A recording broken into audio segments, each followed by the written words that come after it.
اہم ہے۔ ڈاکٹر قدیر خان شخصیت کے لحاظ سے بھی بہت بہترین انسان ہے۔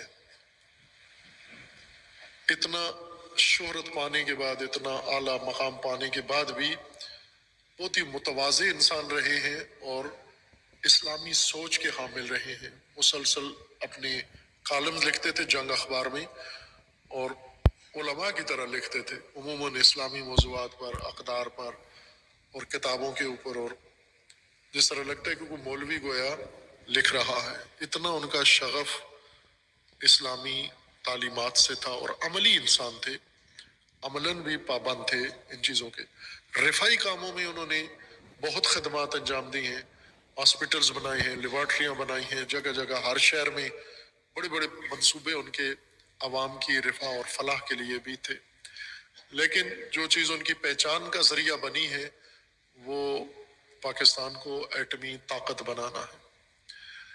انہوں نے بلجیم میں یہ پڑھتے تھے، اور وہاں سے انہوں نے ایٹمی توانائی، ایٹمی ٹیکنالوجی کے فارمولے لیے ہالینڈ سے، اور لے کر پاکستان میں لا کر، اور پھر بہت ہی قسم پرسی میں، یعنی ان کا ایک انٹرویو میں نے پڑھا کہ جب پاکستان آئے ذوالفقار علی بھٹو کے زمانے میں اور انہیں کام سونپا گیا، تو وہ کہہ رہے ہیں کہ ہمیں ظاہراً ایک کمرے کا مکان ملا ان کو، اور اس میں پردے بھی نہیں تھے، چولہا بھی نہیں تھا، کوئی فرنیچر نہیں تھا، کوئی دری نہیں تھی، ایسے خالی کمرہ ان کو دے دیا گیا کہ یہ آپ کی رہائش گاہ ہے اور اس میں بیوی بچوں کے ساتھ رہیں۔ تو اس حالت میں وہ شخص آتا ہے، اور ظاہر پاکستان میں کسی قسم کا کوئی ایٹمی منصوبہ پہلے نہیں تھا، نہ پاکستانی یونیورسٹیوں میں یہ صلاحیت تھی کہ وہ اس ٹیکنالوجی کو خود بنا سکیں، اور نہ ہی باہر سے کوئی توقع تھی۔ ذوالفقار علی بھٹو فرانس سے یہ ٹیکنالوجی لینے کے موڈ میں تھے۔ ڈاکٹر قدیر خان نے اپنے انٹرویو میں کہا کہ میں نے بھٹو سے کہا کہ یہ آپ کو کبھی بھی نہیں دیں گے، اور دے کر پھر آپ پر ایسی کڑی شرائط لگائیں گے کہ کبھی بھی آپ کو ملک مضبوط کرنے نہیں دیں گے۔ بہت زیادہ آپ نے کیا، کیمو تھراپی کی اجازت دیں گے آپ کو ایٹمی توانائی سے، یا بجلی پیدا کرنے کی اجازت دیں گے، اس سے زیادہ کچھ کرنے نہیں دیں گے۔ تو پھر بھٹو نے ان سے کہا کہ کیا ہو سکتا ہے، تو انہوں نے کہا کہ اگر موقع دو تو میں یہ کام کر سکتا ہوں، ملک کو ایٹمی طاقت بنا سکتا ہوں۔ باہر کیف ان کے بقول کہ انہوں نے موقع دیا ان کو، اور بہت ہی قسم پرسی میں انہوں نے شروع کیا، اور بالآخر اللہ نے انہیں توفیق دی، اور اپنی ہمت کے ساتھ، اپنی صلاحیت کے ساتھ ٹیم بنائی انہوں نے، اور آخر کار بھارت نے جب ایٹمی دھماکے کیے، ایٹمی طاقت ہونے کا اعلان کیا، تو پاکستان خود ہی خطرے میں پڑ گیا۔ تو انہوں نے فوراً پاکستان کو ایٹمی طاقت بنانے میں 10 سال لگائے انہوں نے، اور 10 سال کے بعد انہوں نے پاکستان کو مضبوط ایٹمی طاقت بنا دیا انہوں نے۔ اس کے لیے انہوں نے ظاہر ہے کہیں سے معاہدہ کر کے، ایگریمنٹ کر کے ٹیکنالوجی نہیں لی، اپنی ذہانت، اپنی کوشش، محنت کے ذریعے سے یہ آج کے زمانے کی ٹیکنالوجی اپنے ملک اور اپنی قوم کے لیے لے کر آئے۔ ایٹمی دھماکے بھی انہوں نے کیے، اور ملک کو ایٹمی طاقت بنا دیا، اور ملک مضبوط بھی ہو گیا، اور بھارت جیسا ملک خطرناک اب پاکستان کی طرف میلی آنکھ سے نہیں دیکھ سکتا۔ یہ ایک طے شدہ بات ہے کہ پاکستان اگر ایٹمی طاقت نہ ہوتا تو بھارت کب کا اس کو بنگلہ دیش کی طرح ختم کر کے یا پھر اپنا حصہ بنا چکا ہوتا۔ یہ اس شخص کی توانائی، کوشش، زحمت، محنت، اور اللہ نے جو توفیق دی اس کو، اس شخص نے اتنا بڑا کارنامہ ملک کے اندر انجام دیا، یعنی ناممکن کو ممکن بنایا اس نے۔ پہلی اسلامی طاقت، ایٹمی طاقت، اس نے پاکستان کو یہ اعزاز دیا، اور بہت کچھ کیا اس نے۔ آج پاکستان میزائل میں ایک بڑی طاقت ہے دنیا میں، ڈاکٹر قدیر خان کے رہین منت ہے یہی قدیر خان جب تک یہ کام کرتے رہے، کوئی بڑا صلہ، کوئی بڑی پاداش کچھ بھی نہیں دیا ان کو۔ آج ایک تھانے دار ریٹائرڈ ہوتا ہے تو کئی ایکڑ زمین اس کو دے دی جاتی ہے۔ ایک جرنیل فوج کا، کرنیل فوج کا ریٹائرڈ ہوتا ہے تو کتنے مربع اور کیا کیا اس کے حوالے کر دیے جاتے ہیں۔ لیکن اتنا بڑا سائنسدان، اس کو ریٹائرڈ کیسے کیا گیا، اس کو بے دخل کیسے کیا گیا. یہ بھی ایک بہت عجیب داستان ہے، بہت دردناک داستان ہے قدیر خان کی. جتنا یہ عظیم انسان ہے اتنا اس کی مصیبت بھی عظیم ہے عزیزان من. اتنا اس کے ساتھ جو ظلم ہوا وہ بھی بہت بڑا ظلم ہوا. اقتدار کے ہوس اور پجاری، اقتدار کے ہوسران، ان کی اقتداری ہوس کی بھینٹ چڑھ گئی ہے. ایک تو عزت اللہ نے دی ملک کے اندر، یعنی واقعاً قدیر خان قائد اعظم کی بہت عزت ہے، ساری پاکستانی کرتے ہیں لیکن دکھاوے کے لیے کرتے ہیں. قائد اعظم کی عزت اس وجہ سے کرتے ہیں کہ نوٹ پر ان کی تصویر ہے، اصل میں ان کو قائد اعظم سے زیادہ وہ نوٹ اچھا لگتا ہے. اگر یہ قائد اعظم کی تصویر نوٹ پر نہ ہوتی کسی پاکستانی کو پتہ بھی نہ ہوتا قائد اعظم ہے کون ہے. قدیر خان کی عزت دل سے لوگ کرتے ہیں. واقعاً ہر پاکستانی جس کے اندر ضمیر پایا جاتا ہے وہ دل سے قدردان ہے ڈاکٹر قدیر خان کا. کام ایسا کیا اس شخص نے، ناممکن کو ممکن بنایا، اور پھر جو اس کی اپنی ایک نجابت اور شرافت شخصیت کی تھی، اتنا کام کر کے ذرا برابر غرور اس کے اندر پیدا نہیں ہوا. متواضع ترین انسان. لیکن پرویز مشرف نے، اس گھٹیا انسان نے اس ہیرو کو، قہرمان کو، محسن ملت کو، محسن ملک کو تحقیر کیا، حد درجہ تذلیل کی اس کی. ان پر یہ بلیم لگایا کہ امریکہ نے ہمیں بتایا ہے، امریکہ کے کہنے پر کہ امریکہ نے ہمیں بتایا ہے، ثبوت دیے ہیں کہ لیبیا، ایران اور شمالی کوریا کو پاکستان نے ایٹمی ٹیکنالوجی دی ہے. یہ امریکہ نے پرویز مشرف کو ثبوت دیے 9/11 کے بعد. اور اس پست گھٹیا انسان نے، چونکہ یہ خود ناجائز اقتدار میں آیا تھا، ناجائز اقتدار کے لیے اس نے ملک پورا امریکہ کے حوالے کیا، پورا ملک امریکہ کے سپرد کر دیا. اڈے، گاڑیاں، سڑکیں، سیکریسی، کیپٹل، ہر چیز، بندرگاہیں، ایئرپورٹ، سب کچھ امریکہ کو دے دیا افغانستان کو تباہ کرنے کے لیے. افغانستان امریکہ نے ویران کیا، اجاڑ دیا پرویز مشرف کی مدد سے. اور صرف یہی نہیں بلکہ پاکستانی پکڑ پکڑ کے بیچے، اس کمبخت نے اور اس کی ٹیم نے پکڑ پکڑ کے عورت اور مرد بیچنا شروع کیے. عافیہ صدیقی ابھی تک پیسے لیے، ایمل کانسی اور فلاں فلاں دوسرے تیسرے. امریکہ ایک لسٹ دیتا تھا اس کو نا، رمضان نامی بندہ چاہیے، تو یہ اپنے بندے بھیج کے جتنے رمضان ہوتے تھے پکڑ کے یہ امریکہ کے حوالے کر دیتا تھا کہ ان میں سے اپنا رمضان ڈھونڈ لو. وہ سارے رمضان جا کے گوانتانامو میں بند کر دیتے اور ان کے ساتھ وحشیانہ سلوک کرتے، اور اس کے بدلے میں انہیں ڈالر ملتے. یہ کھڑا کرو اس کو، کالے کپڑوں والا، ٹوپی والا، پیچھے چھوٹا.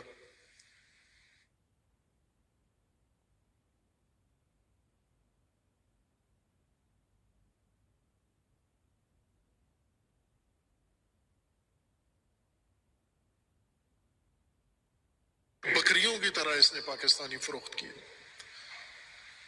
ظاہر ہے وہ سارے گناہگار نہیں تھے، مجرم نہیں تھے، دہشت گرد نہیں تھے. امریکہ نے 20 سال ان کو رکھ کر بعد میں کہا بے گناہ ہیں، ان پر کوئی جرم ثابت نہیں ہوا.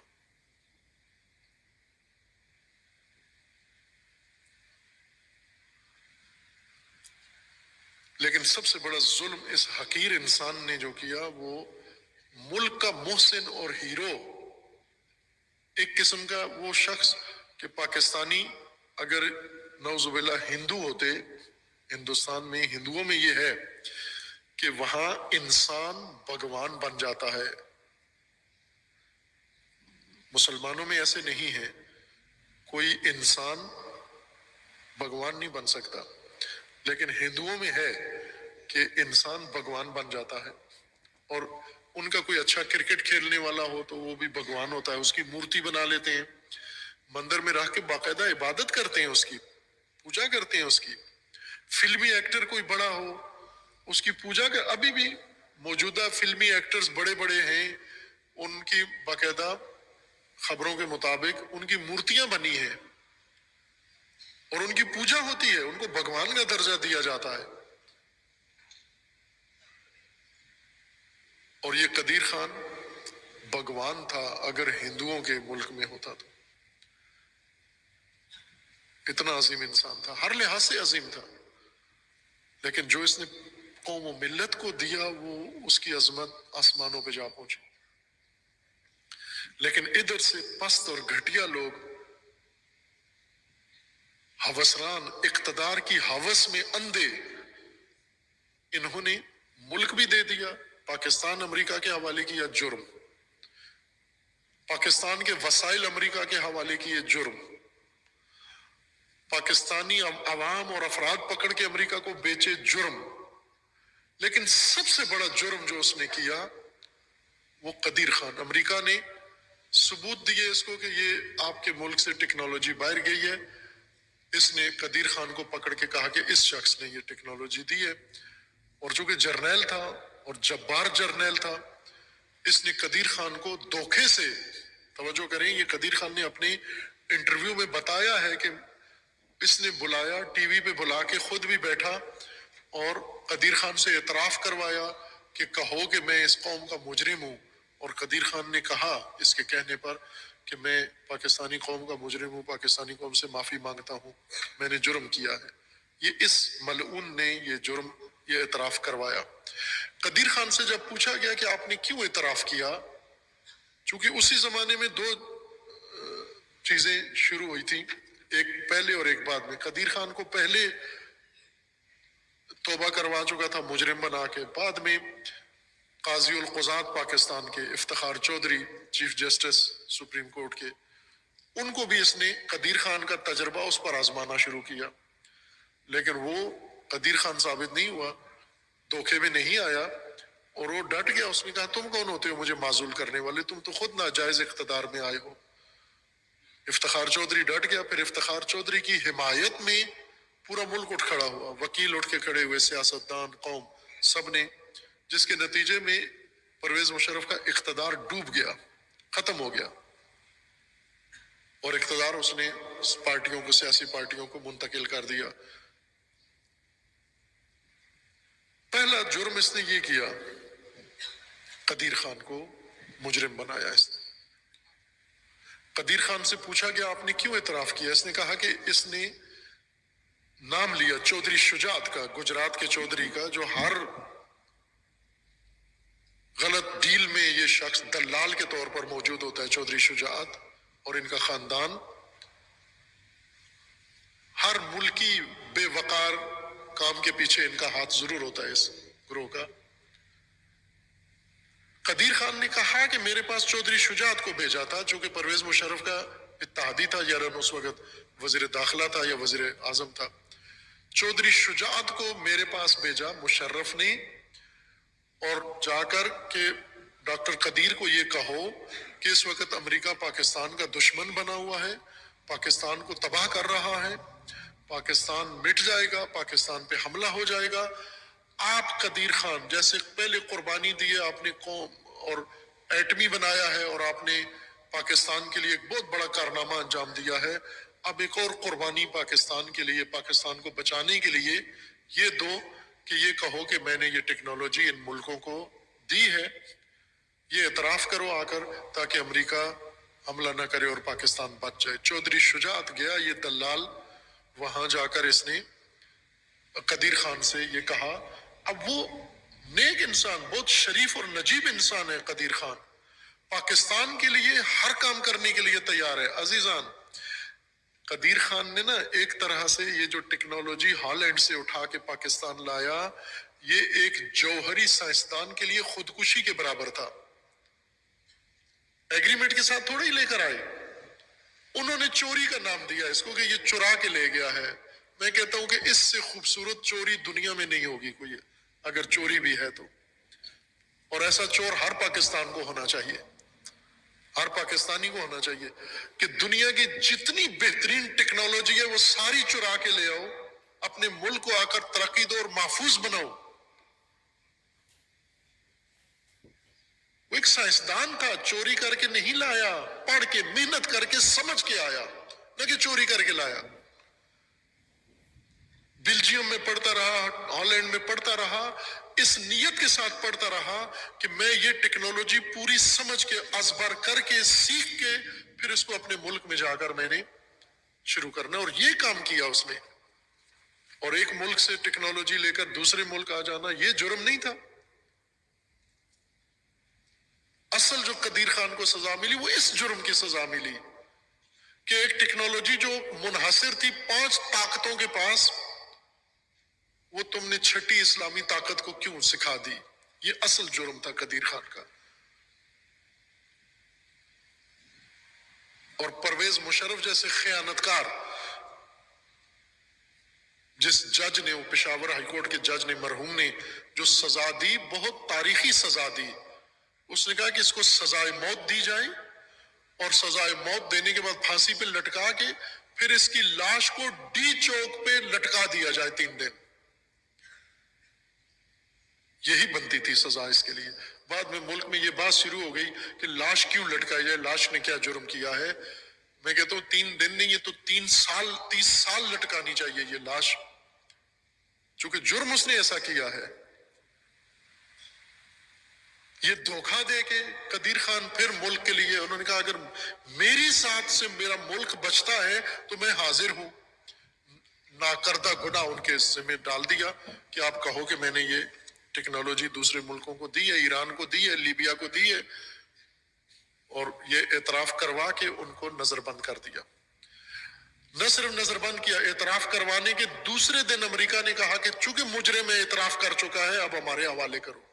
اور یہ ملعون حاضر ہو گیا ڈاکٹر قدیر خان کو امریکہ کے حوالے کرنے کے لیے. یہاں پر اس کا اپنا کھٹ پتلی وزیر اعظم جمالی، کیا جمالی نام کیا تھا اس کا جی، ظفر اللہ جمالی. ظفر اللہ جمالی بیچ میں رکاوٹ بنا. اس نے اس کے پاؤں پکڑے کہ یہ ظلم نہ کرو، امریکہ کے حوالے اپنا ہیرو اور اپنا مسل. لیکن یہ پست انسان اس پہ راضی ہو گیا تھا. امریکہ سے اس نے طے کر لیا تھا کہ میں آپ کے حوالے کرتا ہوں. اب جو بھی رکاوٹ بنا، ظفر اللہ جمالی بنا یا کوئی بھی بنا، باہر کے کسی کی وجہ سے رک گیا، یہ اس نے یہ کام نہیں کیا، لیکن نظر بند کر دیا گھر کے اندر. اور پھر اس کے بعد یہ سارا عرصہ نظر بندی میں گزرا. موت سے پہلے انہوں نے چند دن پہلے عدالت کو درخواست دی کہ کم از کم مجھے اپنے رشتہ داروں کے ہاں کسی کی فوتگی میں فاتحہ پڑھنی ہوتی ہے، کسی رشتہ دار کو ملنا ہوتا ہے، کسی کو میرے پاس آنے دو، مجھے کسی کے پاس. اور عدالتوں میں ٹال مٹول ہو کے سنی نہیں گئی درخواست ان کی موت کے دن تک. ابھی موت کے بعد عدالت نے کہا ہے کہ ان کی درخواست سنی جائے گی ابھی موت کے بعد. یہ جج ہیں ہمارے ملک کے. عزیزان یہ بہت بڑا المیہ ہے. قدیر خان کی موت پہ بعضوں نے کہا بڑا سانحہ ہوا، بڑا صدمہ ہوا.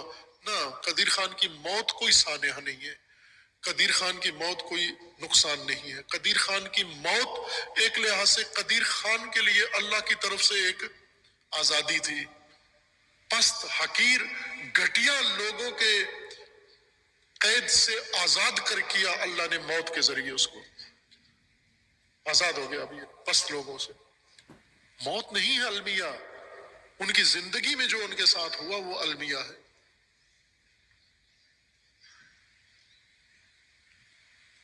ہندوستان میں عبد الکلام، ڈاکٹر عبد الکلام جوہری سائنسدان تھا جس نے انڈیا کو جوہری طاقت بنایا. مسلمان تھا وہ، اور اسی مسلمان جوہری سائنسدان کو ہندوستان نے، ہندو ملک نے ملک کا صدر بنایا تعظیم اور تکریم کے طور پر. اور جب وہ مرا عبد الکلام آزاد، عبد الکلام، ڈاکٹر عبد الکلام، یہ مسلمانوں کا دشمن، اسلام کا دشمن، مودی یہ وزیر اعظم تھا، اسی کے ٹینیور میں وہ مرا، اور یہ اس کے جنازے میں گیا مودی۔ مودی جیسے بے ضمیر انسان میں بھی اتنا شعور ہے کہ ہندوستان کا محسن اگر مر گیا ہے تو مسلمان ہے اور مسلمانوں سے مودی کو چڑ ہے، لیکن پھر بھی وہ ہندوستانی محسن کا احسان مند رہا اور اس کے جنازے میں گیا، شرکت کی، تعظیم کی، تکریم کی۔ قدیر خان اسی اسلام آباد میں کیپٹل میں فوت ہو گئے ہیں۔ وزیر اعظم 3 کلومیٹر کے فاصلے پر بیٹھے ہوئے ہیں، جنازے میں شرکت نہیں کی۔ کابینہ کے دیگر ارکان نے شرکت نہیں کی، صدر نے شرکت نہیں کی۔ اتنی پستی، اتنا گھٹیا پن، تصور کوئی کر سکتا ہے کہ پاکستان جن لوگوں کے مٹھی میں ہے یہ اتنے گھٹیا لوگ ہیں یہ؟ اور صرف یہی نہیں ہے، یہ قوم بھی، اس نے بھی بہت گھٹیا پن کا ثبوت دیا ہے۔ افتخار چودھری کو اسی جرنیل نے، جبار نے جب تذلیل کرنا چاہا تو سارے اٹھ کے اس کے ساتھ کھڑے ہو گئے، لیکن جس دن قدیر خان کی تحقیر و تذلیل ہوئی کوئی بھی کھڑا نہیں ہوا۔ ایک بیان کسی نے قدیر خان کے حق میں نہیں دیا۔ قدیر خان کا انٹرویو، یقین جان لیں روتا ہے انسان اس کے انٹرویو کو سن کر۔ انہوں نے کہا کہ جس دن مجھ پر نظر بندی ہوئی، پابندی لگی، تو جن لوگوں نے ملاقات کا ٹائم لیا ہوا تھا مجھ سے نہیں آئے ملاقات کرنے۔ جن لوگوں سے مجھے کام تھا میں نے فون کیا، کسی نے میرا فون اٹینڈ نہیں کیا، کہا میرے نمبر بلاک کر دیے سب نے، دوستوں نے، ساتھیوں نے، بالکل گھر میں تنہا کر دیا۔ وہ ایک ان کی کسی صحافی کے ساتھ ظاہراً تصویر ہے، وڑائچ، سہیل وڑائچ کے ساتھ ہے، وہ اتنی غریبانہ تصویر ہے کہ دونوں فٹ پاتھ پہ بیٹھے ہوئے ہیں، باہر فٹ پاتھ پہ بیٹھے ہوئے، انسان جگر لہو ہو جاتا ہے انسان کا۔ وہ غریبانہ تصویر دیکھ کر محسن پاکستان ادھر فٹ پاتھ پہ بیٹھا ہوا، چپل، پلاسٹک کے چپل پہنے ہوئے فٹ پاتھ پہ بیٹھا ہوا، جیسے کوئی لاوارث قسم کا آدمی ہوتا ہے۔ یہ المیہ کیوں رونما ہوا؟ پاکستانی قوم اس میں برابر کی شریک ہے اس جرم میں۔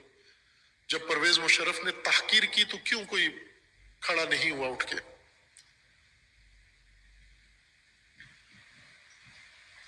کوئی نہیں بتا سکتا۔ آج قدیر خان کے وفات پر آنسو بہانے والے بہت سارے ہیں، لیکن اس وقت ایک بھی نہیں تھا جب ضرورت تھی قدیر خان کو۔ آج قدیر خان اپنے رب کی بارگاہ میں ہے، اپنے رب کی بہشت میں ہے، اپنے اعمال کا صلہ رب سے دریافت کر رہا ہے، اور اس سے بڑا عمل صالح ایک انسان کیسے تصور کر سکتے ہیں ہم کہ ایک اسلامی مملکت کو جس نے اتنا محفوظ بنا دیا کہ دشمن اب اس کی طرف آنکھ اٹھا کے نہیں دیکھ سکتا، ایک غریب تیسری دنیا کے ایک ملک کو پہلی دنیا کی صف میں لا کر کھڑا کر دیا۔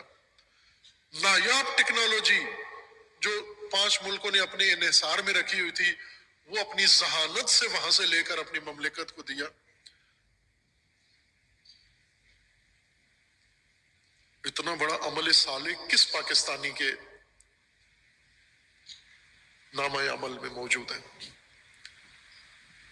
قائد اعظم نے پاکستان بنایا، پورا لشکر سے اس وقت کے لیڈروں کا، تحریکوں کا، سب ایک پوری جماعت تھی جنہوں نے کوشش کر کے ان سارے عوامل کے ذریعے سے پاکستان بنایا۔ قدیر خان نے تنہا ایٹم بم بنایا،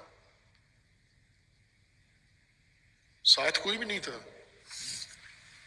نہ وہ نواب تھے نہ وہ غیر نواب تھے، ایک شخص جو خود درویشی کی زندگی گزار کے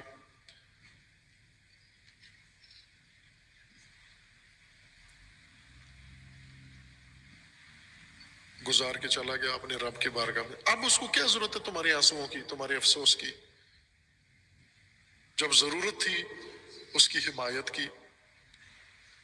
اسی سہیل وڑائچ بہت بڑے صحافی ہیں اور عموماً چبھتی ہوئی باتیں انٹرویو بھی کرتے ہیں اور ان کا معروف پروگرام ہے ایک دن جیو کے ساتھ، ہر ایک کے پاس، اینشینٹ لوگوں کے پاس بھی جا کے بیٹھاتے ہیں، لیکن کبھی کبھار کسی اچھی شخصیت سے بھی جا کے بیٹھ جاتے ہیں۔ ان میں سے ایک قدیر خان ہے، انہوں نے ان سے پوچھا کہ کسی بات پہ پچھتاوا ہے؟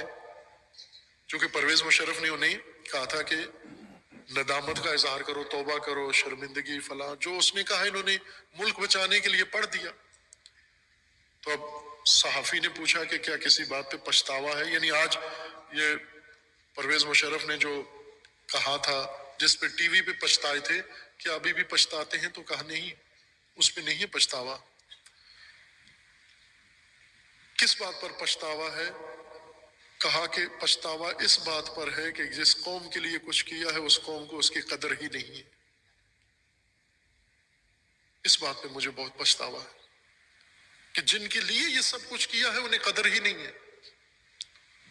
اتنے ناقدرے ہیں یہ کہ ان کا ہیرو ان کے سامنے روزانہ تذلیل ہوتی ہے، عدالتیں اس کی تذلیل کر رہی ہیں، پولیس تذلیل کر رہی ہے، حکومت تذلیل کر رہی ہے، اور اس سے بڑا بے ضمیری اور کیا ہے کہ وہ مر جاتا ہے اس کے جنازے میں نہیں جاتے۔ اور یہ اس وقت ایک موضوع چھڑا ہے کہ وزیر اعظم آج تک کسی کے جنازے میں نہیں گئے۔ کوئٹہ میں شیعہ جنازے کتنے دن سڑکوں پہ سردی میں پڑے رہے، مائنس ٹیمپریچر میں، اور وہ تقاضا کرتے رہے ورثہ شہداء آپ آئیں، نہیں گئے۔ آج راز کھلا ہے کہ ان کو اپنے روحانی پیشواؤں نے کہا ہے کہ جنازوں میں تم جاؤ گے تمہارا اقتدار ختم ہو جائے گا۔ یہ کسی کے جنازے میں نہیں جاتے۔ یہ بہت بڑی بے حسی ہے۔ وزیر اعظم نے جو کیا ٹھیک ہے، وہ سیاستدان اقتدار میں ہیں، ان سے کوئی گلہ نہیں ہے، لیکن قوم نے جو کچھ کیا اس میں گلہ ہے عزیزان، اس کی تلافی چاہیے۔ قوم کو قدیر خان کے ساتھ جو ناانصافی قوم نے کی ہے اس کی تلافی کرنی ہے۔ تلافی کس طرح کریں؟ کیوں کیا پوری قوم نے یہ سلوک؟ ہیرو کو مجرم کیوں بنایا؟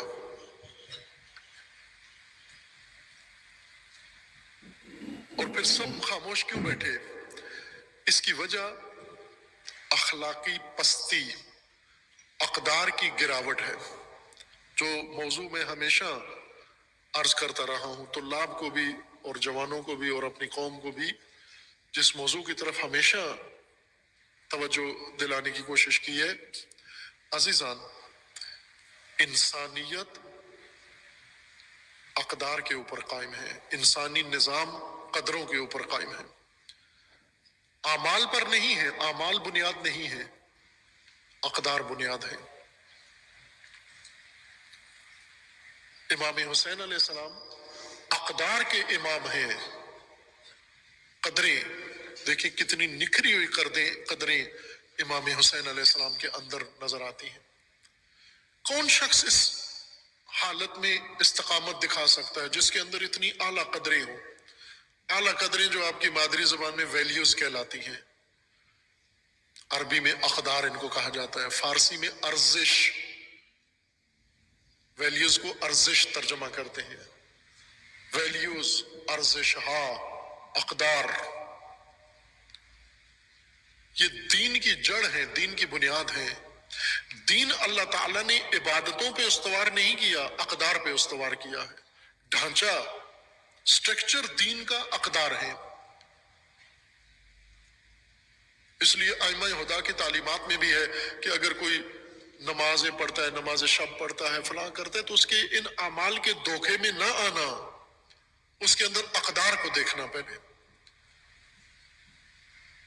اقدار کے بغیر دین یہ صرف نجات کا ذریعہ نہیں ہے بلکہ تباہی کا ذریعہ ہے۔ اس وقت یہی دین پاکستان میں رائج ہے جس سے اقدار ختم ہو گئی ہیں، ویلیوز ختم ہو گئی ہیں۔ ویلیوز کے بغیر دین اور مذہب، اس لیے مفتی سب سے زیادہ گرا ہوا انسان نکلتا ہے،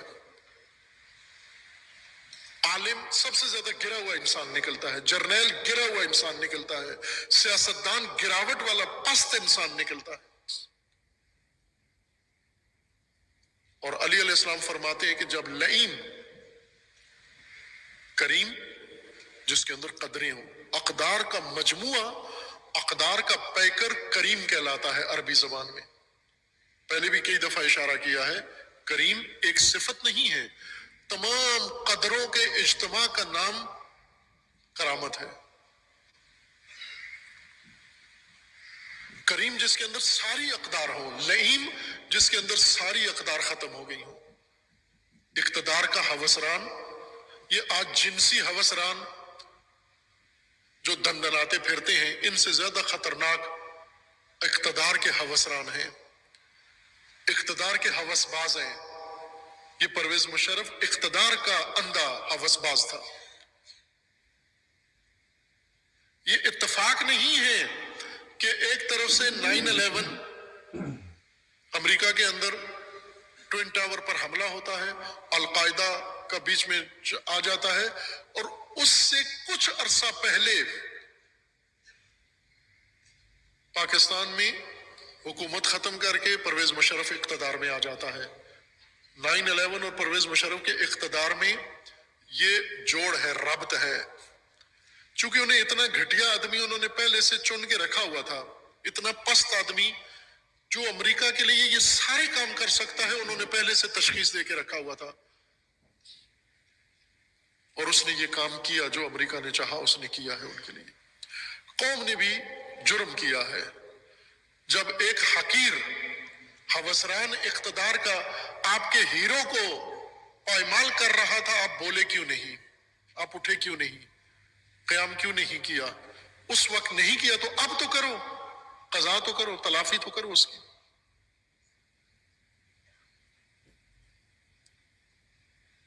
اس وقت جب یہ حرکت ہوئی قدیر خان کے ساتھ، مجھے یاد ہے ابھی تک کہ کتنی دفعہ یہ موضوع میں زیر باس لایا ہوں. محرم کی مجالس میں، پرویز مشرف کی حکومت کے دور میں پاکستان کے اندر متعدد مجالس میں، اگر یہ ہمارے عزیزان زحمت کریں اس دور کی وہ گفتگو نکالیں، مجالس نکالیں کہ جب یہ ذبح ہو رہا تھا ہمارا ہیرو، تو اس وقت ایک طالب علم فریاد کر رہا تھا، بول رہا تھا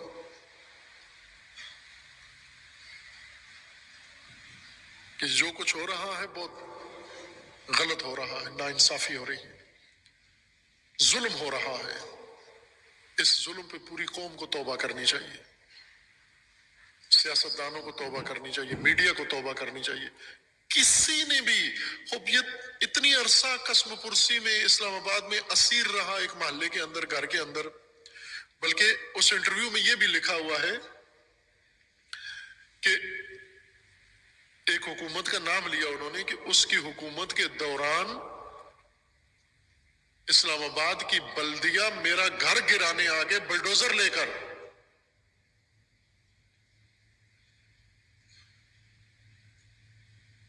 بلڈوزر لے کر میرا گھر گرانے آگے، گاڑیاں آ کے کھڑی ہو گئیں اور مجھے کہا گیا کہ آپ کا گھر گرانا ہے ہم نے.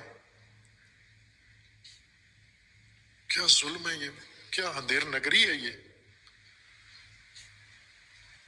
کہا اس وقت میں نے کسی شخصیت کو فون کیا کہ خدا را میرے بچوں کا کوئی ٹھکانہ نہیں ہے، میرا کوئی سر چھپانے کی جگہ نہیں ہے، یہ میرا گھر ہے، میں نے اپنے حق حلال سے بنایا ہوا ہے، کسی کا دین عطیہ نہیں ہے، کوئی غصب نہیں ہے، چوری نہیں ہے، تو یہ کیوں گرا رہے ہیں؟ کہا وہ آ کر کھڑے ہو گئے بلڈوزر کے آگے، وہ کھڑے ہو گئے اور انہوں نے کہا خبردار جس نے بلڈوزر چلانا ہے میرے اوپر چلاؤ. تو اس طرح میرا گھر بچا اور ساری قوم بیٹھی ہوئی دیکھتی رہی. کبھی کسی کو خیال نہیں آیا کہ جس شخص نے ہمیں اتنی عزت دی ہے، مضبوط بنایا ہے، ہم تھوڑا سا احوال پرسی کریں. یہ آخری خط ان کا سندھ کے وزیر اعلیٰ کو، مراد علی شاہ کو، بہت جگر پھاڑنے والا خط ہے. سندھ کے وزیر اعلیٰ نے صرف حال پوچھا کہ آپ کو کرونا ہوا ہے، ذرا ان کو ان آخری جو موت کا بھی سبب بنا، بیماری تو پہلے سے تھی اور بھی تھی، ان کی بڑھاپا تھا، 84 سال کی عمر تھی اور کرونا ہوا. تو انہوں نے احوال پرسی کے لیے ان سے فون حال احوال پوچھا اور گلدستہ بھیجا صحت یابی کا کہ صحت مند ہونے پر انہوں نے سندھ کے وزیر اعلیٰ نے چونکہ یہ خود بھی کراچی کے تھے،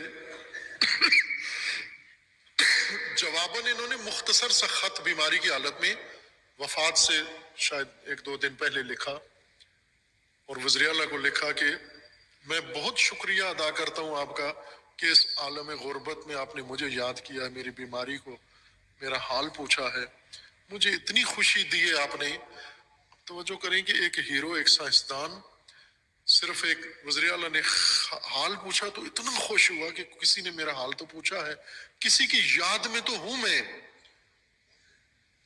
اور ساتھ لکھا انہوں نے کہ لگتا مجھے ایسے، اسی خط میں لکھا ہوا ہے، اخباروں میں چھپا ہے، مجھے لگتا ہے کہ وزیر اعظم پنجاب کا وزیر اعلیٰ، بلوچستان کا وزیر اعلیٰ اور سرحد کا وزیر اعلیٰ یہ میری موت کی خوشخبری سننے کے لیے انتظار کر رہے ہیں۔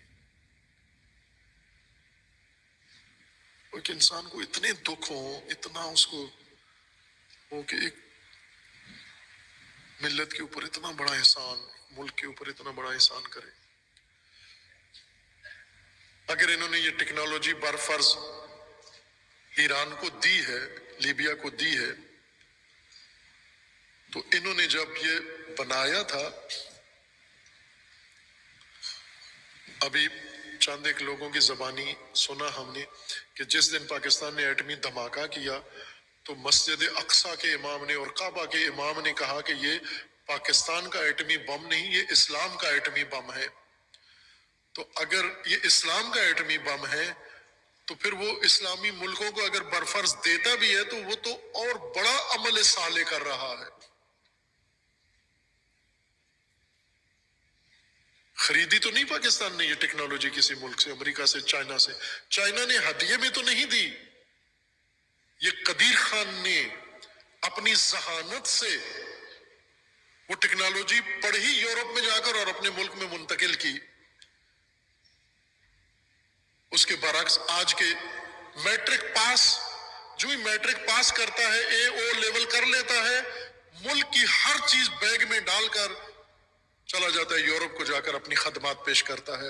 اس وقت لاکھوں پاکستانی، ٹیلنٹڈ پاکستانی، ذہین پاکستانی، پاکستان کا روپیہ بھی اور پاکستان کی توانائیاں بھی لے کر باہر جا کر مغرب کی خدمت کر رہے ہیں۔ یہ انسان مغرب کا پڑا ہوا اٹھ کر آیا اور اپنے ملک میں آ کر وہ سب کچھ منتقل کیا، اور پھر ملک نے اس کو پکڑ کے جیل میں مجرم بنا کے ساری دنیا کے سامنے عبرت بنا کر پیش کر دیا۔ یہ شرمندگی نہیں دھلے گی، پاکستانی قوم سے نہیں دھلے گی، یہ دھبا نہیں دھلے گا۔ یہ تاریخ میں ثبت ہو چکا ہے کہ یہ قوم اقدار باختہ اور اخلاق باختہ ہے۔ ایک صورت میں کر سکتے ہیں کہ تکرار نہ ہو، آئندہ کسی کے ساتھ یہ کام نہ ہو۔ یہ اسی صورت میں ہوگا جب آپ یہ ریاکاری کے علاوہ اس کو چھوڑ کر، ریاکاری کو ترک کر کے اقدار کو اپنائیں۔ اگر ہمارے اندر اقدار ہوئی پھر ہم قدردان ہوں گے ایسے انسانوں کے۔ اگر گھٹیا ہوئے، پست ہوئے، اگر مذہبی منصب بھی گھٹیا آدمی کو ملے، بہت بڑے عہدے پر بھی چلا جائے گھٹیا آدمی، علی علیہ السلام فرماتے ہیں لئیم کو جب اقتدار ملتا ہے تو وہ بہت پست ہو جاتا ہے، بہت گھٹیا ہو جاتا ہے۔ اور نجیب اور شریف کو، کریم کو جب شکنجہ دیا جاتا ہے، دباؤ دیا جاتا ہے، اس کی جب تذلیل کی جاتی ہے، پھر وہ بہت خطرناک ہو جاتا ہے۔ کریم ذلت برداشت نہیں کرتا، اور پست آدمی ہیرو برداشت نہیں کرتا، قوم کے ہیرو، ملک کے ہیرو۔ آج کتنی پستی ہے ملک کے اندر، آپ دیکھیں، صرف ایک قدیر خان نہیں ہے، قدیر خان جیسی بہت ساری مثالیں ہیں۔ قدیر خان سے پہلے ڈاکٹر عبدالسلام، اس کو قادیانی کہہ کر بگا دیا، وہ نوبل انعام اس نے اٹلی میں جا کر لیا، ورنہ اگر اس کی قدردانی کرتے تو وہ شاید بہت پہلے دنیا کا سب سے بڑا انعام، اور مغربی ملکوں کو اس نے اتنی خدمات دی ہیں، آپ لیتے نا اس سے۔ اور اس طرح کے بہت قدیر خان ہیں جن کی تحقیر کی گئی ہے، جن کی تذلیل کی گئی ہے، گھٹیا پن ہے۔ عزیزان، پاکستانی قوم کو فکر کرنی چاہیے، پاکستانی قوم کو قدیر خان کی موت ایک جھٹکا ہے، قدیر خان کے ساتھ جو کچھ ہوا یہ ان کے لیے ایک جھنجھوڑا ہے، کہ آپ کے ساتھ جو المیہ ہوا ہے وہ یہ کہ آپ اقدار سے عاری ہو چکے ہو۔ پست لوگوں کے اندر کسی کی قدر نہیں ہوتی، ویلیو نہیں ہوتی، دشمن ہو جاتے ہیں اس کے. کتنا حقیر ہے یہ پرویز مشرف، اور کتنے عظیم انسان کے ساتھ یہ برتاؤ کیا اس نے، اور ساری قوم دیکھتی رہ گئی. ان قدروں کو زندہ کرو تو میں سمجھتا ہوں قدیر خان کی روح راضی ہو جائے گی ملت پاکستان سے. خود قدیر خان عظیم انسان ہے، قدردان انسان ہے، ناقدرہ نہیں ہے. یہ روح اگر پاکستان کے قوم کی شکایت کر دے اللہ کے سامنے جا کر، اگر قدیر خان نے بارگاہ خدا میں گواہی دے دی کہ میری اس قوم نے میری قدر نہیں جانی اور ناانصافی کی ہے، یقین جانے ہم سب مجرم ہوں گے اللہ کی بارگاہ میں. اس کی روح کو اگر خوش کرنا چاہتے ہو تو وہ فاتحہ سے اور ان چیزوں سے نہیں ہے. قدریں اپنے اندر پیدا کرو، ویلیوز اپنے اندر پیدا کرو، ارزش اپنے اندر پیدا کرو، ریاکاری کو چھوڑو، اقدار کا مذہب اپناؤ. اقدار کی دنیا میں انسان ہندو ہے مودی، لیکن مسلمان جوہری سائنسدان کو سلوٹ کرتا ہے. اس کے جنازے کو سلوٹ کیا مودی نے. لیکن پست اور گھٹیا جو لوگ ہوں وہ جنازہ غریبوں کی طرح پڑا ہوا رول رہا ہے، وہ توجہ نہیں کرتے. آپ عزیزان، طلاب وغیرہ، طلاب و جوانان، وہ جو بھی سن رہے ہیں، قدیر خان کو اگر کوئی اجر دینا چاہتے ہو تو اقدار کا دین، اقدار کا مذہب، اقدار کی تہذیب کو پروان چڑھاؤ، تاکہ آئندہ کوئی قدیر خان ذبح نہ ہو اور اس طرح مظلوم واقع نہ ہو. میں اپنے تئیں خداوند تبارک و تعالیٰ کی بارگاہ میں بائیں کے جو طالب علمانہ بساط تھی اور حیثیت تھی اس کے مطابق خاموشی اختیار نہیں کی، بلکہ شاید طالب علمی کی حد سے بڑھ کر باتیں کی، اور روکتے بھی تھے بعض مجھے کہ یہ کیا خطرناک باتیں کر رہے ہو آپ، قدیر خان کے لیے اتنی آپ گفتگو کر رہے ہیں تو یہ تو آپ کے لیے درد سر بن جائے گا. لیکن دکھ ہوتا تھا، ضمیر اجازت نہیں دیتا تھا کہ اس پہ آنکھیں بند کر لے انسان. باہر کیفی کوتاہی سب سے ہوئی ہے. خداوند تعالیٰ ہمیں اس ناقدری اور حق تلفی جو کی ہے اس محسن پاکستان کی، خدا ہمیں معاف کرے، اور خداوند تبارک و تعالیٰ ہمیں اپنے ملک کے اندر اقدار، اعلیٰ انسانی اقدار، اعلیٰ الہی اقدار، اعلیٰ حسینی اقدار، اعلیٰ دینی اقدار اور اعلیٰ نبوی اقدار، مصطفی اقدار، خداوند تبارک و تعالیٰ اعلیٰ قرآنی اقدار کو اپنے ملک اور اپنے وجود میں زندہ کرنے کی خداوند تبارک و تعالیٰ توفیق عطا فرمائے انشاءاللہ. قدیر خان کے ہمراہ جنازے تھے، بڑے بر رونق تھے، میڈیا نے کوریج دی، سب کچھ ہوا، لیکن قدیر خان کے جنازے کو وہ نہیں. اسی دن کوئی منسٹر بھی مرا، اسی دن کوئی بڑی شخصیت سیاسی جماعتوں کی بھی ہوئی، ان کے جنازے دیکھو اور ان کا جنازہ دیکھو تو بہت فرق ہے. آپ عزیزان سب مل کر ایک دفعہ سورہ فاتحہ تلاوت کریں، روح پرفتوح اس عظیم رحیل کے لیے، جناب ڈاکٹر عبد القدیر خان صاحب رحمۃ اللہ علیہ کے لیے. بسم اللہ الرحمن الرحیم، الحمد للہ رب العالمین، الرحمن الرحیم، مالک یوم الدین، ایاک نعبد و ایاک نستعین، اہدنا الصراط المستقیم، صراط الذین انعمت علیہم غیر المغضوب علیہم ولا الضالین. اللہم تقبل منا انک انت السمیع العلیم برحمتک یا ارحم الراحمین. آمادہ ہوں نماز عصر کے لیے. نماز عصر.